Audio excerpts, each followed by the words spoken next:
তুমি আর ভাবি মিললে কিছু খাইলো, সারাদিন তো কিছুই খাও নাই। আমি বাজার থেকে খাবার লই। আমি কিছু খাবো না, তোমরা আমার মায়ের ফিরে আয়না দাও। কবিতা, আমি কেমনে খাবো? আমার মায়ে না খেয়ে রয়েছে। ও কবিতা, তুই কই হারায় গেলি রে মা? আয় আমার বুকে আয়। ভাবি, আল্লাহ চাইলে তো কবিতা অবশ্যই ফিরাইবো। আর আমরা তো সবাই চেষ্টা করতেছি।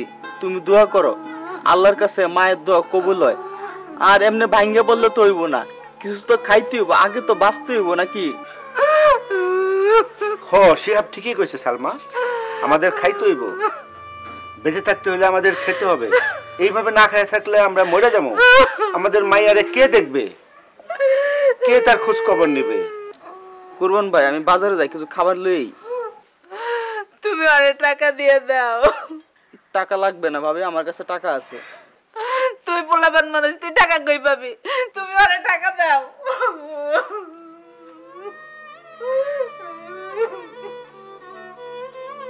এই নে টাকা, সাগরটাও কিছু কিনা দিস। আচ্ছা আচ্ছা কুরবান ভাই, তোমার কাছে কোনো ফোন টোন ছিল? কি এর ফোন শিহাব? ওই যে শুনছি না, বাচ্চা ধরে নিয়ে গেলে টাকা দাবি করে ফোন টুন করে, ওই ধরনের কোনো ফোন আইছিল তোমার কাছে? না, কেউ ফোন করে নাই শিহাব। কেউ আমার মেয়ের কোনো খুঁজও তো দিতে পারে নাই। কেউ যদি আমার মেয়েরে তুলে নিয়ে গিয়ে আমার কাছে টাকা দাবি করে, আমি তারে আমার সব সম্পদ দিয়ে দিব। শুধু আমি আমার মায়াটারে ফেরত চাই। যদি এরকম কোনো ফোন হয় তাহলে তুমি আমারে জানাইও। হ্যাঁ আচ্ছা জানামু, তুই আগে খাবার নিয়ে আয়।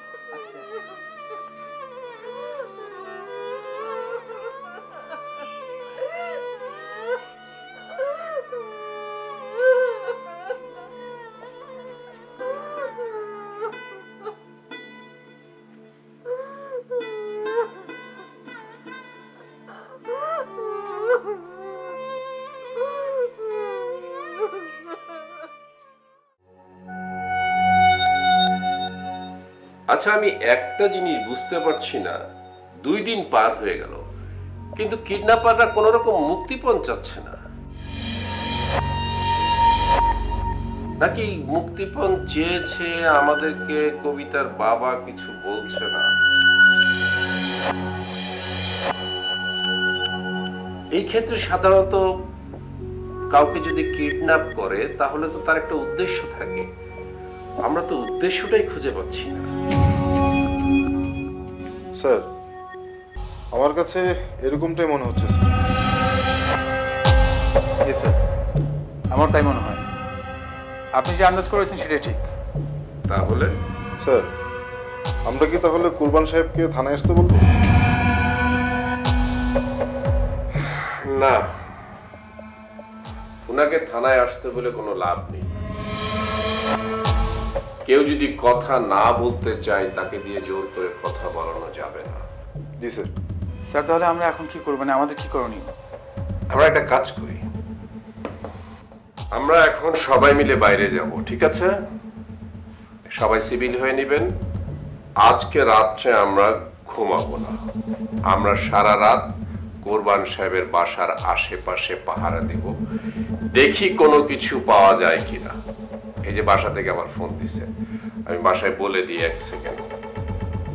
হ্যালো, হ্যাঁ, আমার রাত্রে ফিরতে দেরি হবে মানে বেশি রাত হবে, একটু অপারেশন যাব। হ্যাঁ হ্যাঁ হ্যাঁ, আচ্ছা ঠিক আছে। আপনারা কাজ করেন, আপনারা সিভিল হয়ে নেন। সিভিল হওয়ার পরে আমরা দেখি কতটুকু কি করতে পারি। হ্যাঁ, ওকে স্যার। আমি নিজেও চেঞ্জ করবো। স্যার, আমি একটু স্যারের সাথে কথা বলি, স্যার একটু জানায়।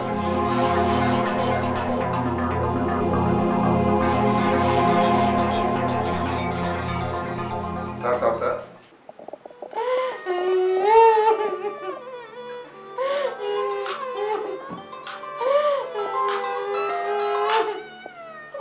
হ্যালো, আপনার মেয়ে আমাদের কাছে।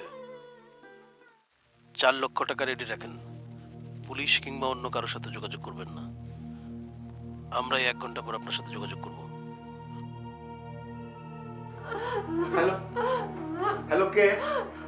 হ্যালো, কেডা ফোন করছিল? জানি না। হেরা কইলো কবিতা ওদের কাছে আছে। কি করব ল যাই হেরা লয়ে আই। কইলো না, ওরা আমার কাছে 4 লক্ষ টাকা চাইলো। 4 লক্ষ টাকা দিলে আমাদের কবিতাটা দিয়ে দিল। 1 ঘন্টা পরে ফোন করবে।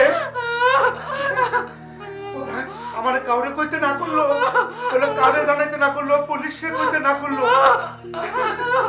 আমার কি হলো? কি করব কি করবা মানে? কি করবা মানে? তুমি টাকা জোগাড় করো। আমি কই পাবো? আমার মায়ের আমি ফেরত চাই। টাকা পয়সা দিয়ে কি করবো? আমার টাকা পয়সা লাগবে না। তুমি দাও, টাকা জোগাড় করে যাও। আমি যাই। আমার কাছে কয় টাকা আছে? চাবিটা কই গেল?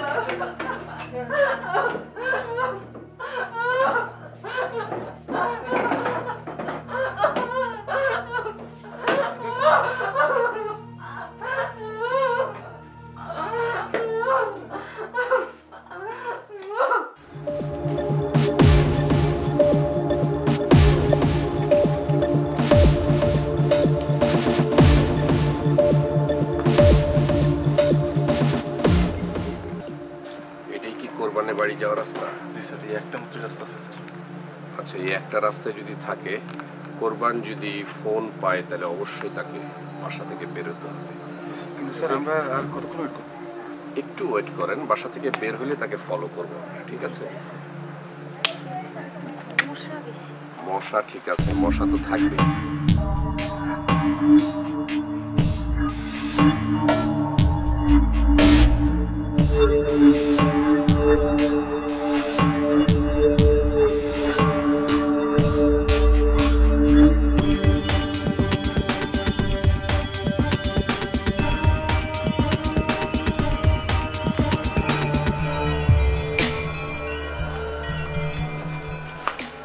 ভাই কিরে খবর কি?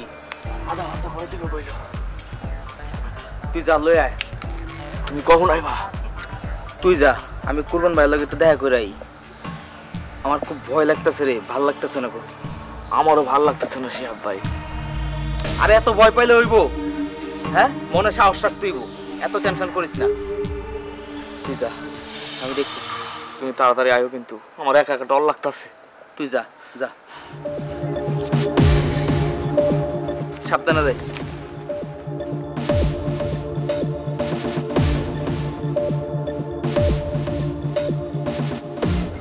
ইউসুফ আর বাপ্পি, তোমরা ওকে ফলো করো আর আমি একে ফলো করবো। যাও, কুইক। নাজনীন আসেন।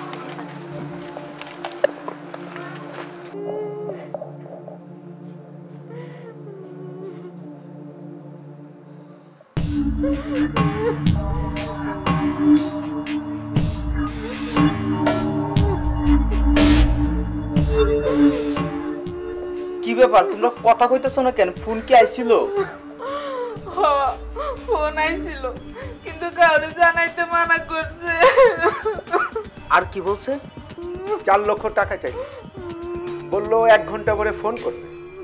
কিন্তু 1 ঘন্টা তো পার হয়ে গেল, এখনো তো ফোন আইলো না। ফোন করে নাই, ফোন করবে।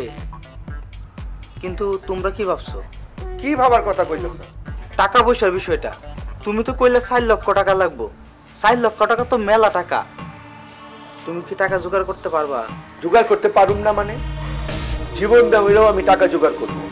আমার মাইয়ারে ফেরত আনার জন্য প্রয়োজন হলে আমার সহায় সম্পত্তি যা আছে সব বিক্রি করে দেব।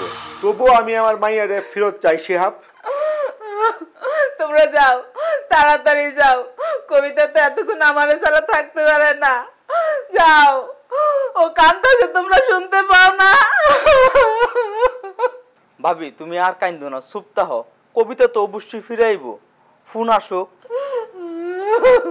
আচ্ছা কুরবান ভাই, এই ফোনের ব্যাপারে তো তোমরা কাউরে কিছু বলো নাই? না, কাউরে কিছু জানাই নাই। এই ফোনের ব্যাপারে কিন্তু তোমরা পুলিশরে জানাইবে না। আগে কবিতারে ভালোই ভালোই ফিরাই পাই, তারপরে সবাই এমনি জানবো, বুঝছো? আসসালামু আলাইকুম। স্যার ওয়ালাইকুম সালাম। স্যার আপনি এত রাতে? কমান্ড সাহেব, আপনার সাথে আমার কথা হয়েছিল, কেউ যদি আপনাকে ফোন করে আপনি আমাকে জানাবেন। আপনি কিন্তু সেটা জানান।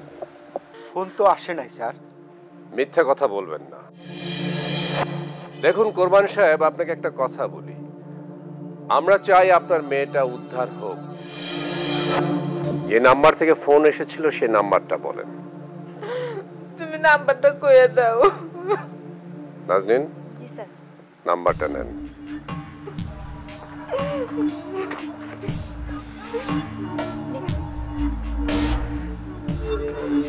এটাই নাম্বার? হ্যাঁ, এই নাম্বার।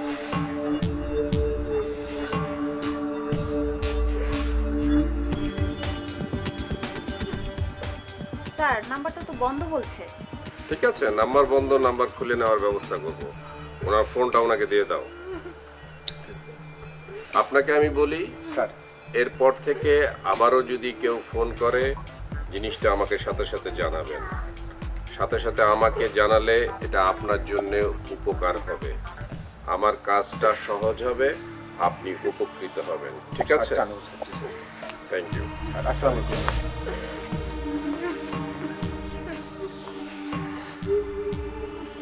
তুমি কি কামটা ঠিক করলা কুরবান ভাই? তুই দেখোস নাই ওসি সাহেব আমার কেমন ধমক দিল? ফোন নাম্বার না দিয়ে উপায় আছে আমার?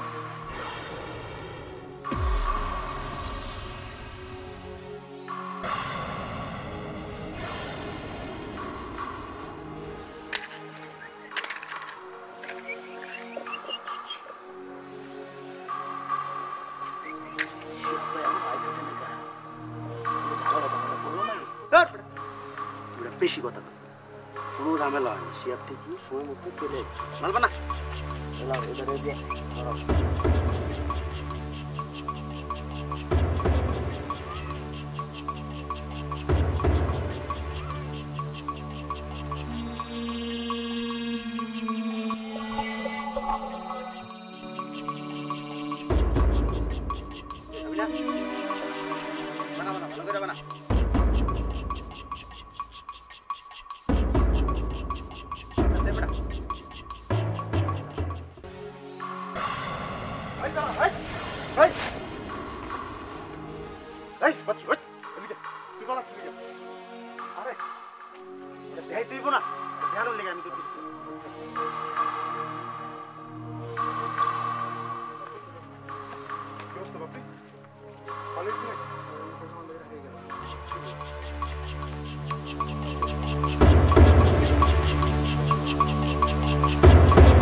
আমি আপনি এগুলো পড়ছিলেন ঠিক মতো? জি স্যার।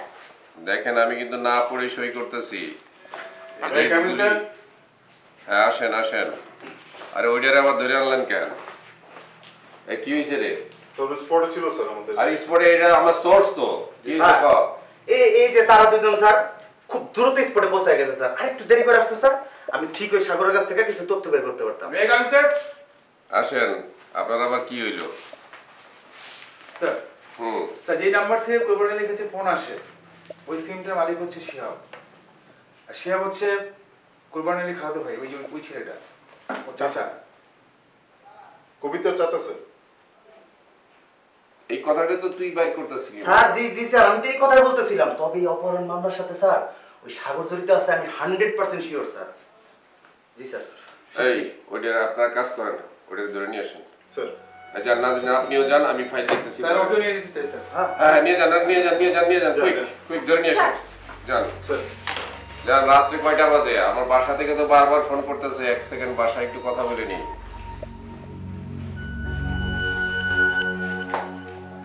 হ্যাঁ ওই আমার একটু দেরি হবে আসতে, বুঝছো?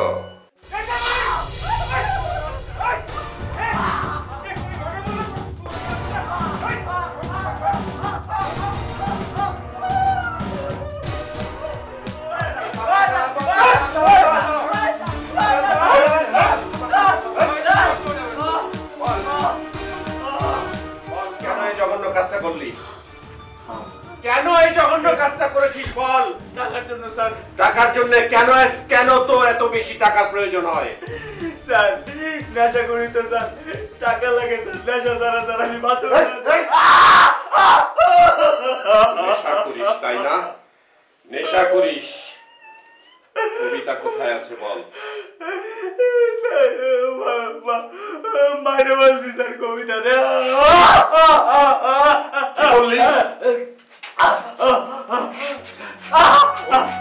মেরে ফেলেছিস? লাশ কোথায় বল। স্যার প্রথমে তো স্যার কবিতারে আমি আর সাগর মিললে ওরা বাসা থেকে স্যার তুলে নিয়েছি। যখন তুলে আনি স্যার তো কবিতা তখন স্যার খেলতেছিল স্যার, কেউ দেখে নাই। কিন্তু স্যার কবিতা ধরে সিনেমা ছিল, যখন সিনেমা খুব চিৎকার করতেছিল তখন স্যার গলার টিপা ধরে স্যার বিশ্বাস করে স্যার কবরে পড়ে গেছে। লাশ কোথায় যাচ্ছে সেটা বল।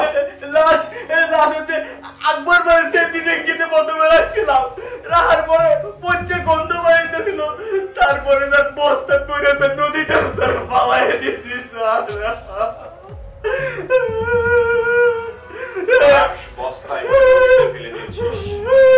তোদের মতো নেশাখোর মানুষের জন্য আজকে এই অবস্থা। জানাবার বুঝে বলতে দে।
আমি কিছু করি না, নেশার জন্য না স্যার, কিছু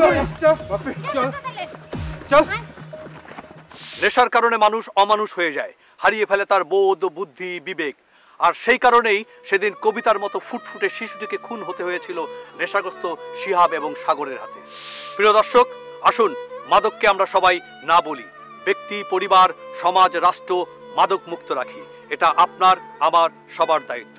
দেখা হবে আগামী সপ্তাহে অন্য কোনো সত্য ঘটনা নিয়ে। সে পর্যন্ত ভালো থাকুন, সুস্থ থাকুন, আইনের প্রতি শ্রদ্ধাশীল হন, দেশকে ভালোবাসুন, কারণ এদেশ আপনার আমার সবার।